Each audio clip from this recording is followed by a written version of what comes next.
Hello, knowledge seekers. In this episode of 20-Minute Books, we delve into Distinction, a seminal work that has shaped the landscape of contemporary sociology.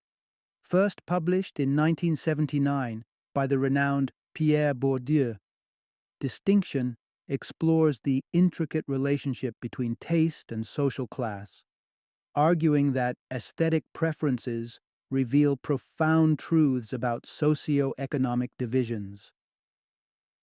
Bourdieu's meticulous research and original concepts have made an indelible mark on the social sciences, offering readers a thought-provoking analysis of cultural consumption patterns and their implications for class structure. Pierre Bourdieu, a titanic figure in the field, was a professor at notable institutions such as the School for Advanced Studies in the Social Sciences and the Collège de France in Paris. His expansive body of work covered numerous aspects of human behavior, from education to art. Renowned for his intellectual contributions, Bourdieu was honored with several prestigious awards, including the Goffman Prize from the University of California, Berkeley, the Huxley Medal from the Royal Anthropological Institute, and the Gold Medal from the French National Center for Scientific Research. This episode will resonate with students of sociology, aficionados of French theory, and anyone with an interest in uncovering the subtle dynamics that underpin notions of class and taste.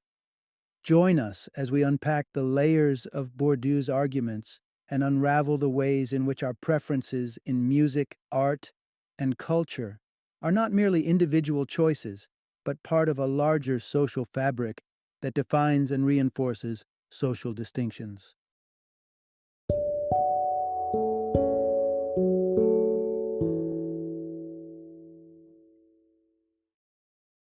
Distinction, a social critique of the judgment of taste. Introduction: how your taste in ratatouille reveals more than you think. Imagine standing in the kitchen, the aroma of herbs and simmering vegetables filling the room. You're about to enjoy a delightful dish of ratatouille, and as you do so, you might not realize that this simple choice says a lot about you, more than just your penchant for French cuisine. Taste. It's a peculiar thing that tends to silently govern our lives. The clothes hanging in our closets, the movies queued up on our streaming services, the books collecting on our shelves, and even the company we keep all reflect a mosaic of preferences we've cultivated over time. These preferences are cornerstones of our identities. They dictate how we use our resources and paint a portrait of who we are, yet we seldom pause and ponder their origins. In seeking to unearth the forces shaping our tastes, we embark on a journey that explores more than personal quirks or benign indulgences.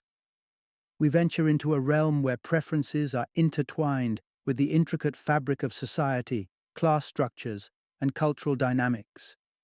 Through this exploration, you will engage with an innovative perspective on societal class, understand the dynamics between economic prowess and cultural fluency, and unveil the profound realities behind what's considered good taste in art and beyond. So, take a moment, as you savor that bite of ratatouille, to consider not just the taste on your tongue, but the taste that defines your place in the world. Part 1. From classical concerts to wrestling matches. What your entertainment choices say about you. Close your eyes and picture two individuals. The first is dressed in an elegant evening gown or a sharp tuxedo, quietly absorbing the majesty of a symphony at a grand concert hall. The second is sporting their favorite team's colors, cheering raucously at a packed wrestling event. Now ask yourself, which social strata are they likely from? It's a simple exercise that reveals a complex societal blueprint where taste is intrinsically linked to social class. The notion here is simple. Different tastes resonate with different social strata. Social tastes, much like the classes they represent, are usually visualized on a ladder that ascends from the most popular choices typical of the working class to the middle-brow preferences of the middle class, and ultimately peaking with the highbrow or bourgeois favorites of the upper class. Perching on this uppermost rung, we find the cultural elite, a group encompassing erudite members of the upper class, as well as influential intellectuals and artists. Affluence may elude them, but their cultural influence renders their tastes particularly impactful. While the nuances of these tastes are not stagnant, and they shift across cultures, eras, and even within the same society due to factors like ethnicity, gender, and geographic location, underlying patterns remain. For example, city dwellers often exhibit different, sometimes more avant-garde, tastes compared to their counterparts in quieter rural areas, independent of class.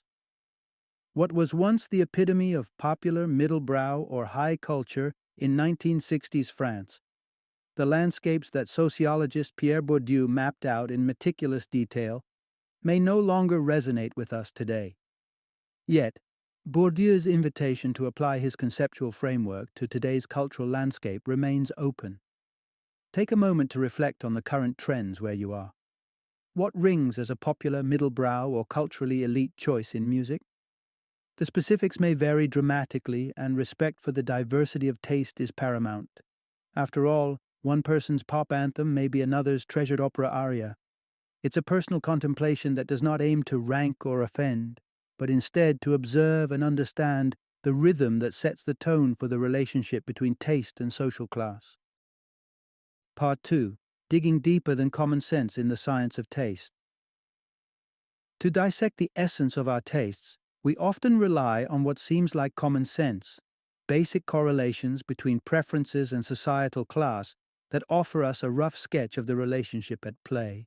Yet, while this intuition gets us in the right ballpark, it's far from the scientific precision that one like sociologist Pierre Bourdieu aims for in his research. The intersection of common sense and science reveals a critical truth. To truly grasp people's tastes, we must factor in their inherent thought processes about those very preferences. Consider this. You're walking the streets of 1960s Paris, extending exclusive invites to a selection of high society individuals for circus night. The scrunched nose and appalled expressions would likely meet you as they reject the notion, seeing the circus as trivial entertainment, far removed from their elevated status. This reaction isn't just about the circus, it's a rejection of what they perceive as a lower-class pastime, an activity unfit for their elite social standing. Conversely, propose an elegant night at the opera and watch their eyes light up with approval. The opera aligns with their self-image. It's sophisticated and right for their class. This scenario gives us a glimpse into something profound. The way people perceive themselves and the activities they engage in are largely painted by societal classes. The disdain for the circus isn't merely about the event. It's a disdain for the working class association that they believe the circus carries. Likewise, their fondness for the opera isn't just about the music or the performance, it's a nod to their elite identity. Were you to approach the working class with the same propositions, the responses would likely mirror those of the elite, but in reverse. The circus would be an emphatic yes, characterized as enjoyable and suitable. The opera, however, might be dismissed for its haughtiness and perceived exclusivity. These reactions underscore a broader point. Our tastes are not just abstract preferences, but are grounded in class-based perspectives that widely inform our choices.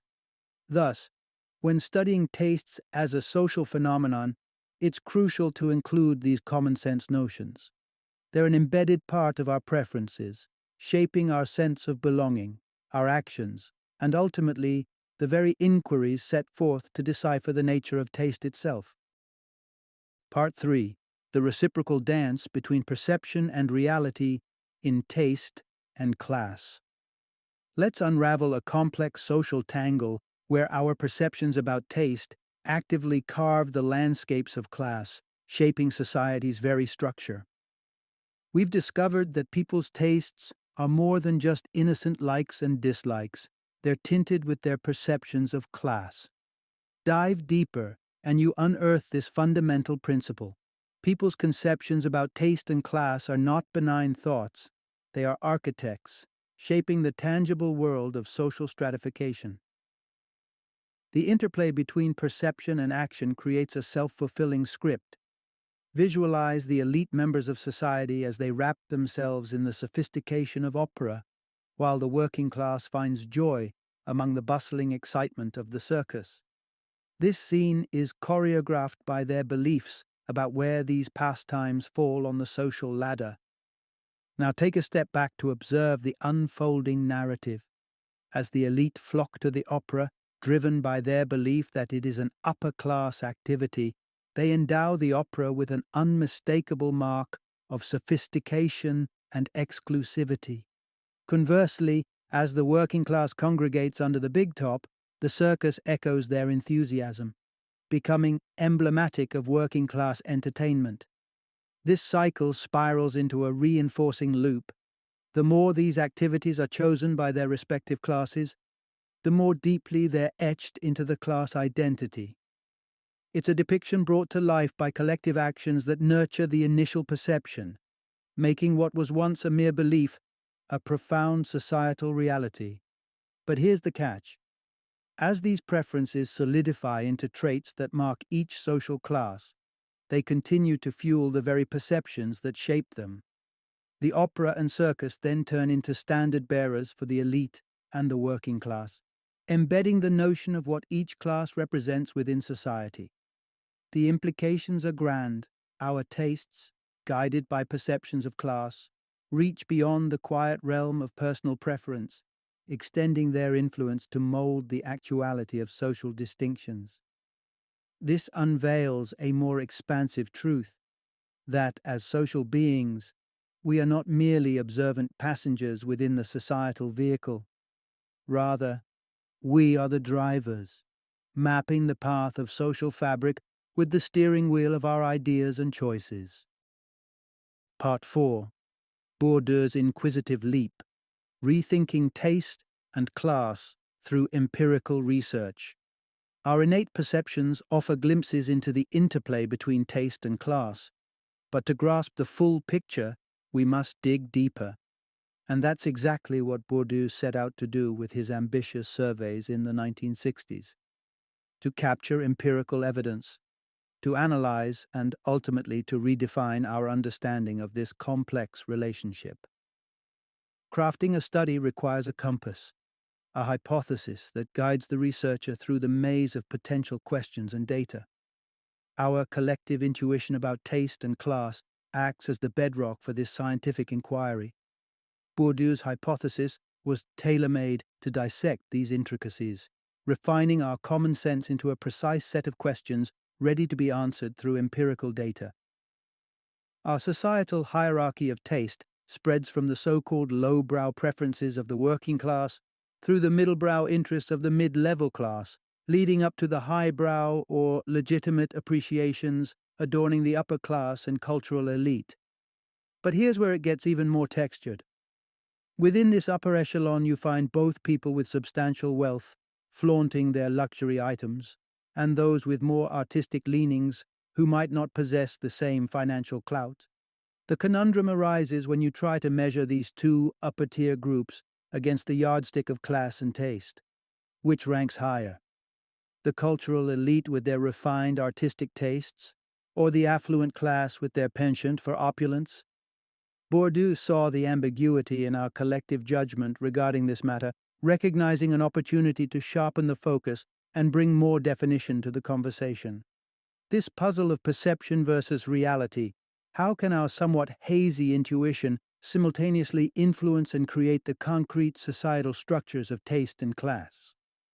This question acted as a catalyst for Bourdieu. He recognized that while our perceptual map provides a blueprint, the actual landscape of social stratification called for a more detailed chart that only rigorous data collection and analysis could provide. Bourdieu's hypothesis serves as a beacon, illuminating the path to examine and elevate our understanding of taste and class beyond gut feelings and into the realm of verifiable facts. Through this framework, he sought to draw a clearer delineation between layers of class, untangling the threads of culture, wealth, and social hierarchy to construct a much clearer image of the societal tapestry. Part 5. Unmasking the Illusion. Understanding Taste and Class Beyond Face Value. An old physics riddle leads us to an insight about how we understand or misunderstand the world around us. Hold a feather and a bowling ball at the roof's edge, release them, and common wisdom says the bowling ball strikes the ground first because it's heavier. Yet, a physicist would chide that in the absence of air, both would land simultaneously thanks to gravity. So, what does this have to do with taste and class? A lot, it turns out. Our everyday notions about taste and the social ladder are akin to believing the bowling ball hits the ground first due to its weight.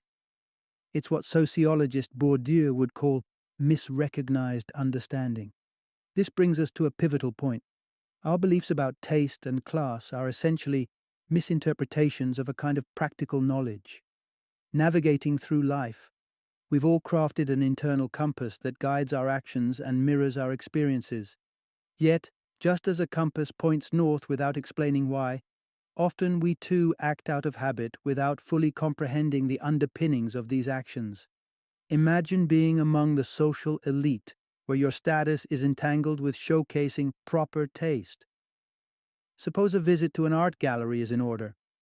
You'd instinctively know that praising a complex abstract piece would be met with nods of agreement, while labeling a quaint landscape as plain might affirm your taste credentials. This isn't random, it's a practical knowledge, a silent understanding of what's expected within the echelons of your class. But therein lies the twist. While you can navigate these cultural waters with acumen, articulating the why and how of your art critiques is a different story. In trying to explain your taste, you might inadvertently lean on misinformed or overly simplistic explanations. In essence, you find yourself in the shoes of someone wrongly attributing the fall rate of objects to their weight. In the grand tapestry of taste and class, we operate with an implicit expertise honed through a lifetime of social cues and interactions. Yet, when tasked with explicating the cogs of this mechanism, our understanding can take on the quality of misrecognition, shrouding the true intricacies at play. The quest, therefore, is to peel back these layers of misinterpretation and reveal the rigorous social science churning underneath. Part 6. Exploring the multifaceted nature of taste and class. When we talk about someone climbing the social ladder or descending into a lower economic bracket, we're painting with broad strokes on a canvas that's much more detailed than our colloquial phrases suggest. The metaphor of a ladder suggests a straightforward path, leading up or down in a one-dimensional space. Yet class and taste possess a depth that extends far beyond this simplistic visualization. In Bourdieu's envisioned model, we enter a three-dimensional world, mapping not just height, but also breadth and depth in the landscapes of taste and class. So what are these three dimensions that provide a more vivid depiction of our social and cultural realms? At the core, we find volume of capital.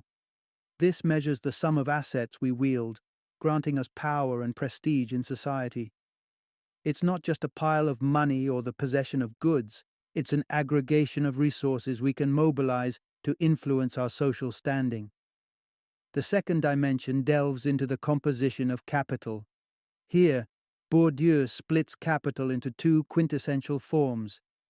Economic capital encompasses monetary wealth and tangible assets, while cultural capital includes the intangible aspects like education, style, cultural knowledge, and other social signals that endear us to specific groups.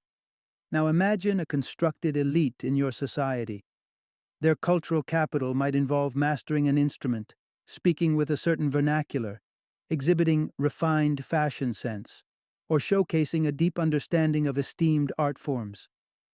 Part and parcel of this cultural capital is the educational capital, where degrees from prestigious institutions can unlock doors that others find closed.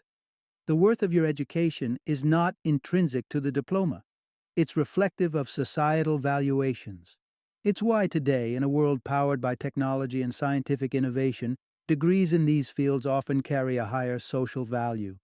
In sizing up these varied assets, we get a measure of one's volume of capital. But how does one balance the scales between economic and cultural capital? Are they laden with material wealth or culturally rich with less tangible treasures?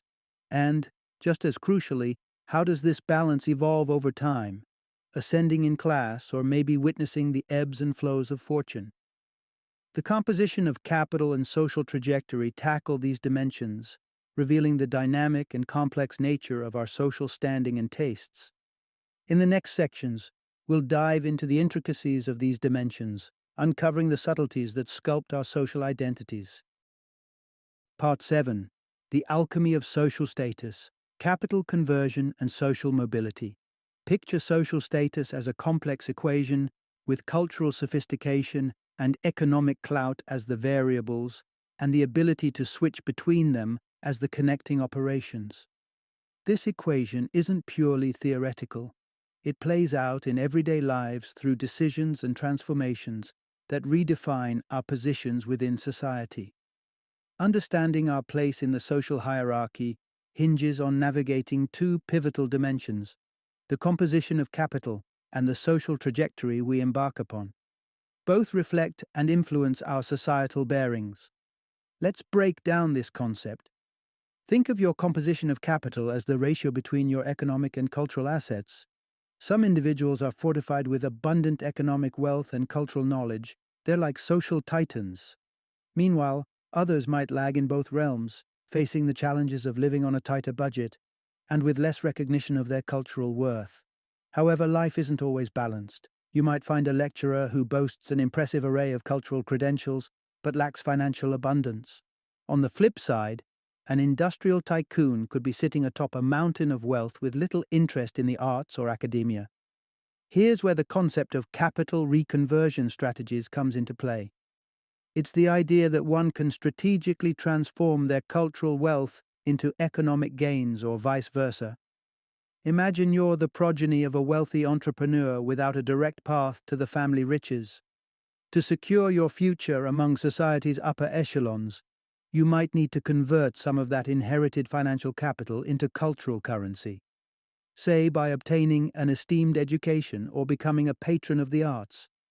These avenues, while culturally enriching, often come with a price tag, and that's where your economic resources can be put to use, buying your way into a different kind of elite club. This conversion process isn't merely a one-off event. It's a strategy that may well reshape your social identity, altering both your overall capital volume and the trajectory you follow within the societal framework.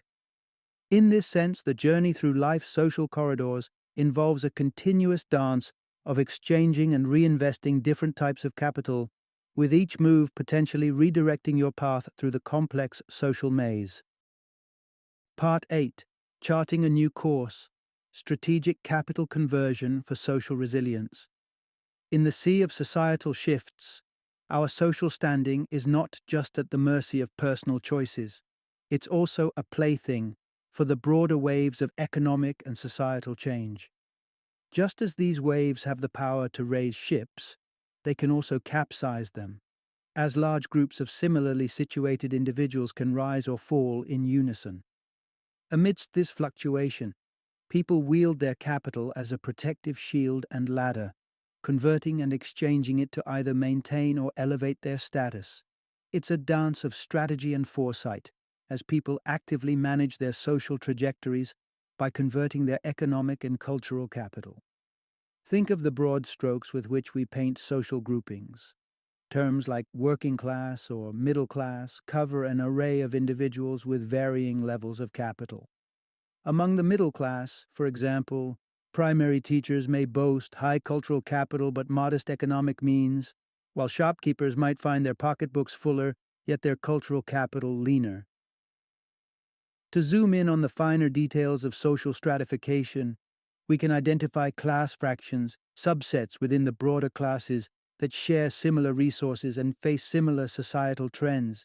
Occupations often serve as a rallying point for these groupings. Now, imagine you're from a lineage of small-scale farmers, a proud but increasingly precarious profession. As the tides of the economy shift, threatening to sweep this fraction of the working class out to deeper, uncertain waters, you're left contemplating your next move. Should you pivot away from the fields your ancestors tilled? One path forward could be leveraging what economic capital you have to secure a university degree, transforming it into cultural capital. By doing so, you aim to hop off the track that's spiraling downward and onto one that promises stability or even upwards momentum. A degree could open doors to professions buoyed by the currents of change, such as technology or finance, effectively allowing you to sidestep or ride above the waves impacting your current class fraction. This isn't a journey based on hope alone. It's a calculated effort to redirect your family's story. By swapping economic assets for educational credentials, you're looking to trade in the social coordinates of the past for coordinates that position you more favorably in an evolving landscape. This strategic maneuvering of capital between its economic and cultural forms demonstrates how individuals and families can dynamically renegotiate their place in the societal hierarchy. It highlights the agility required to navigate the social terrains of the modern world, terrains that are constantly reshaped by the larger societal and economic forces at play. Part 9.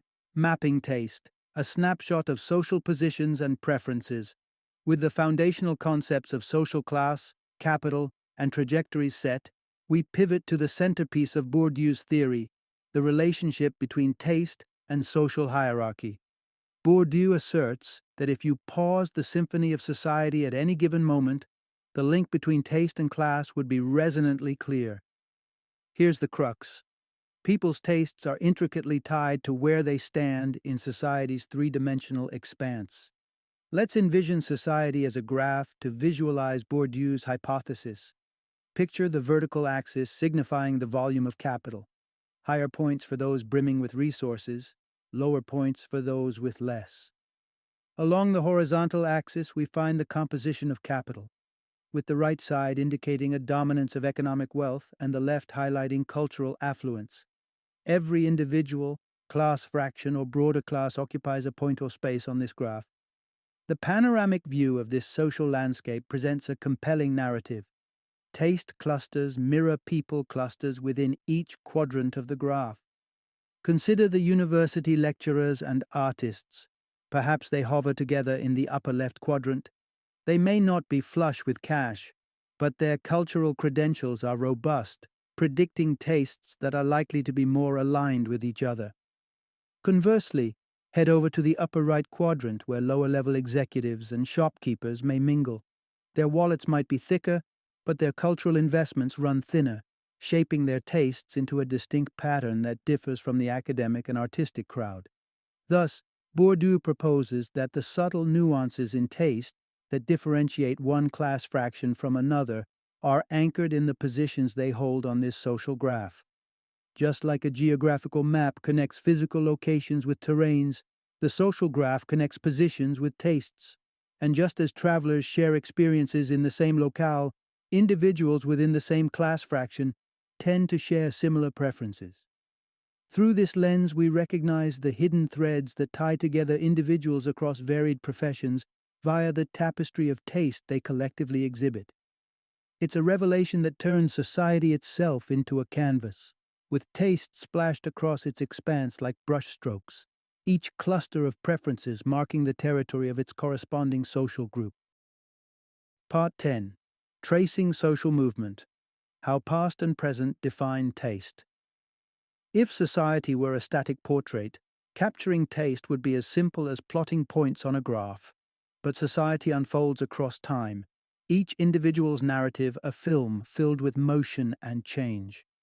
That's where the concept of social trajectory brings our understanding of taste and class from a mere snapshot to a vibrant motion picture. Incorporating social trajectory enriches the correlations between taste and class, opening the door to a richer understanding of social dynamics. Visualize two individuals, Pierre and Bruno, both anchored in the middle-class sector of our social graph. Their current economic and cultural stocks are akin, painting them parallel in the present. However, it's their backstories, trajectories stretching away from this shared point that inject diversity into their tastes. Pierre descends from a higher status, carrying with him a penchant for the finer furnishings of his affluent past. Bruno, in stark contrast, climbs the ladder from humbler beginnings, his taste possibly reflecting a more functional aesthetic. It's a clear illustration of how tastes are projections not just of where we are, but also of where we've been. This trajectory is not only a personal path, but can characterize entire class fractions. As groups within society ascend, they often cast their gaze upward, emulating the tastes of those perched above them, in the hope of merging into those loftier spheres. Such ambition can manifest in the pursuit of status symbols, luxury items that serve as both trophies of success and tickets to higher social circles. Thus, tastes become dynamic markers, subject to the inertia of past experiences and the gravitational pull of future aspirations. They tell a story of adaptability and aspiration, painting a complex picture of individuals and groups in motion, navigating the social strata with forward momentum or nostalgic anchor. It's not just who we are or what we have, but also from where we've come and to where we're aiming, that sculpts the landscape of taste across society's fabric. Part 11. Bourdieu's data validates his theory on social taste. We've journeyed through Pierre Bourdieu's intricate web of hypotheses, visualizing how taste intersects with the axes of capital and the paths of personal history. But theories, no matter how compelling, beg for empirical affirmation. Bourdieu sought this confirmation, putting his ideas to the test with a robust survey study, and the data spoke. Bourdieu's research, spanning the social spectrum from the populous Paris to the silent provincial towns, confirmed his hypothesis. The constellation of tastes aligns with individuals' social coordinates. A questionnaire probing over 1,000 French citizens navigated through their tastes and social backdrops. It mapped out their preferences in furniture, music, movies, radio, and even their opinions on the controversial terrains of modern art. The answers harvested were not mere ticks on a paper. They were mirrors reflecting economic and cultural capital, both current and inherited.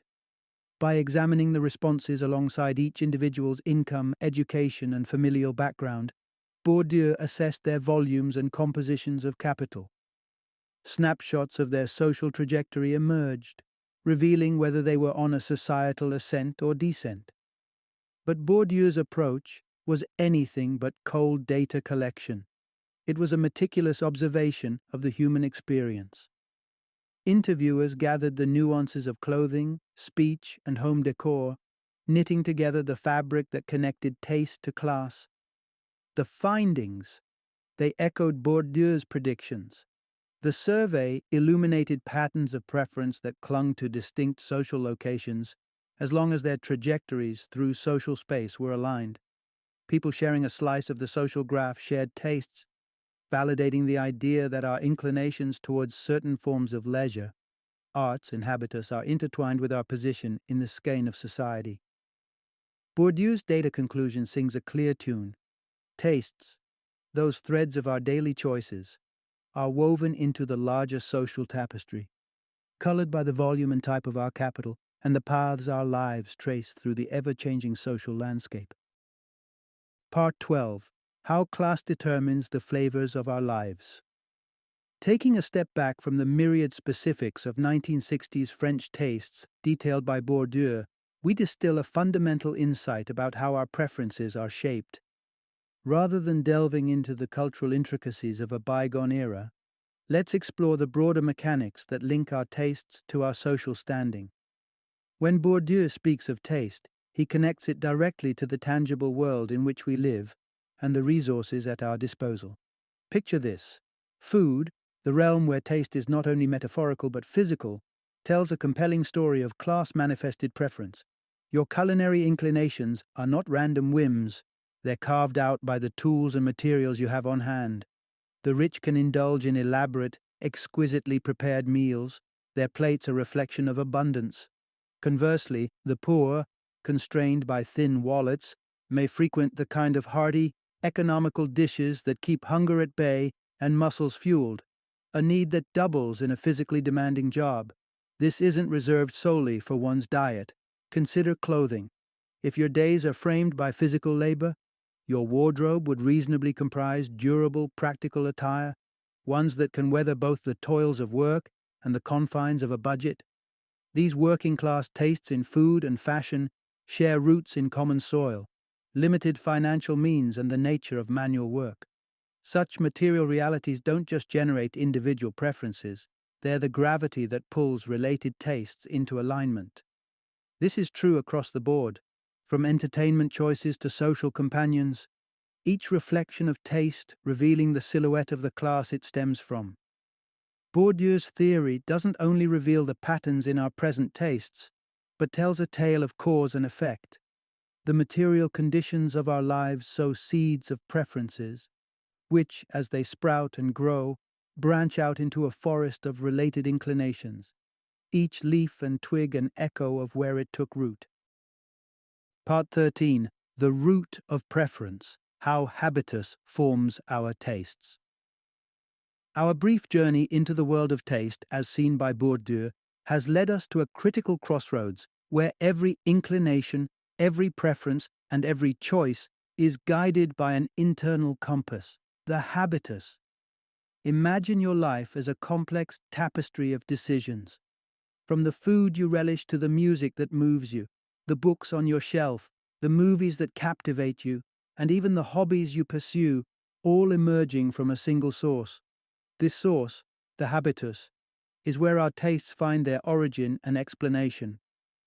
It's akin to a generative engine spurring our every action, preference, and pattern of behavior, setting our life's trajectory in more directions than we sometimes realize. Let us delve deeper into this notion with the example of the French working class from Bourdieu's study. Their appetites lean towards no frills, substantial meals, and their wardrobe towards the durable rather than the stylish. Beneath these choices lies an undercurrent that values utility over aesthetics, the practical over the ornamental. For the working class, life demands they gravitate towards what is substantial. They seek sustenance in their meals and resilience in their clothing.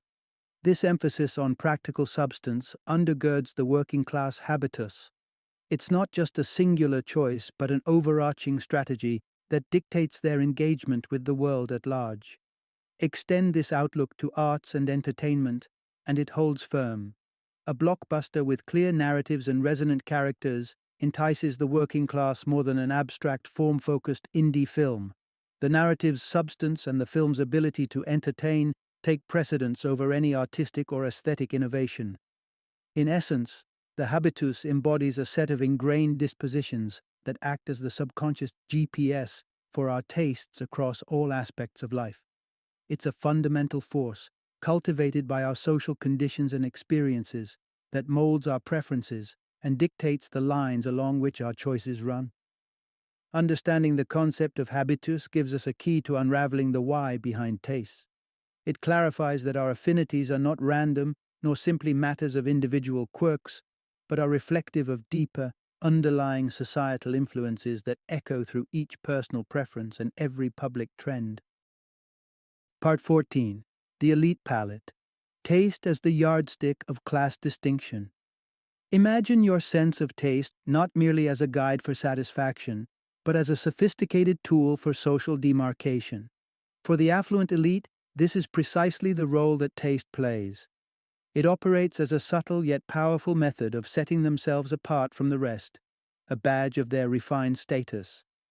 The habitus of the elite stands in stark contrast to that of the working class, revolving around an appreciation of form over substance, aesthetic over utility. Affluence allows the elite to engage with the world in a way that transcends mere survival. They can afford to delve into the more esoteric and aesthetic aspects of life, turning simple sustenance into a curated dining affair, transforming basic attire into a fashion statement, and converting leisure into a showcase of artistry and refinement. But lurking beneath this seemingly transcendental pursuit of high culture is a more grounded reality. The essential point is clear. The elite's cultivated tastes serve as a border fence, accentuating their separation from other social classes. The ability to discern and discuss the finer points of art or to relish the subtleties of an exquisite wine is not inherent. It's a skill honed by a wealth of cultural capital and an environment that supports and nurtures such discernment.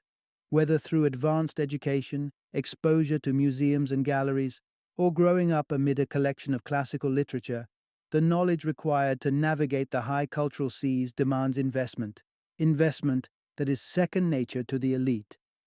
This immersion in high culture equips them with a lens to identify not just the merits of a particular work, but also to assert themselves as the type of individuals who possess such discerning insight. A conversation about the brushwork of an impressionist masterpiece does more than critique the art. It signals membership within a social class that is versed in such rarities. Taste, for the elite, becomes more than personal preference. It is a barometer of belonging, a way to delineate social boundaries subtly, separating those who are fluent in the language of cultural distinction from those who are not. The relationship between the elite's aesthetic preferences and their class identity is thus not just a matter of affinity for the finer things in life. It is a calculated display of affiliation, a demonstration of who they are by virtue of what they appreciate. Part 15. Deciphering Social Codes, the Power of Taste in Defining Class. Welcome to a world where the invisible lines of class are woven into the very fabric of society by something as seemingly innocuous as taste. Through the lens of Pierre Bourdieu, we've unraveled how our preferences in food, art, clothing, and more not only reflect our identities, but also function as key players in the grand performance of social stratification. At the heart of this narrative is a simple yet profound revelation. Taste is more than a personal preference. It is the subtle language through which we construct and navigate the class system. Picture waking up to a day where your choices, from the brand of coffee you sip to the cut of the suit you wear, elevate you within the eyes of society to a stature you've never held before. Suddenly, every door swings open wide, not because of any radical change within you, but because society starts seeing and treating you as one of its elite. This scenario highlights that class is not merely a static box we're born into, but a category we slip into through the perceptions and interactions of those around us. Class categorization requires a set of standards, a codebook, if you will. This codebook is authored, revised, and understood through taste. The standards set within distinguish a middle-class lifestyle from a working-class way of living, and they also allow us to recognize and assign ourselves and others into these classifications. Taste is like the DNA of class. Each of us has our unique sequence, and it is through this genetic code that we identify ourselves and are identified by others as belonging to one class or another. It is the framework upon which society builds its pecking order, and within which each of us finds our place. In the intricate ballet of social dynamics, taste directs our moves, dictates our partners, and assigns our positions. And thus, the crux of Bourdieu's message crystallizes into a single powerful word: distinction. Taste, in all its complexity, is the compass by which we navigate the maze of society, a tool for creating, perceiving, and sustaining the distinctions that define our world. In closing this exploration of Bourdieu's theory, we step back to appreciate that taste, in its multifaceted influence, underpins the very essence of class. From our humblest morning rituals to our grandest societal structures, it's our tastes that etch the distinctions of class into the canvas of everyday life. Final summary. Every choice we make, from the clothes we wear to the art we admire, is influenced by our position within a complex, three-dimensional social hierarchy. Our tastes serve as a signature of our social trajectory, the accumulation of our capital, and subtly, the strategic conversions of capital types we engage in to maintain or elevate our standing. The elite class, holding the keys to legitimate tastes and backed by substantial cultural capital, use taste as a subtle language of distinction, curating an exclusive identity that sets them apart. Bourdieu's seminal work invites us to see society as a grand theater, where tastes are not merely personal choices, but portals to the vistas and trenches of social classes. In summation, taste is a powerful conductor orchestrating the movements of social classes. It roots us in our material realities and elevates our experiences, shaping how we interact with the world and, more importantly, how the world perceives and places us within its intricate tapestry of class distinctions.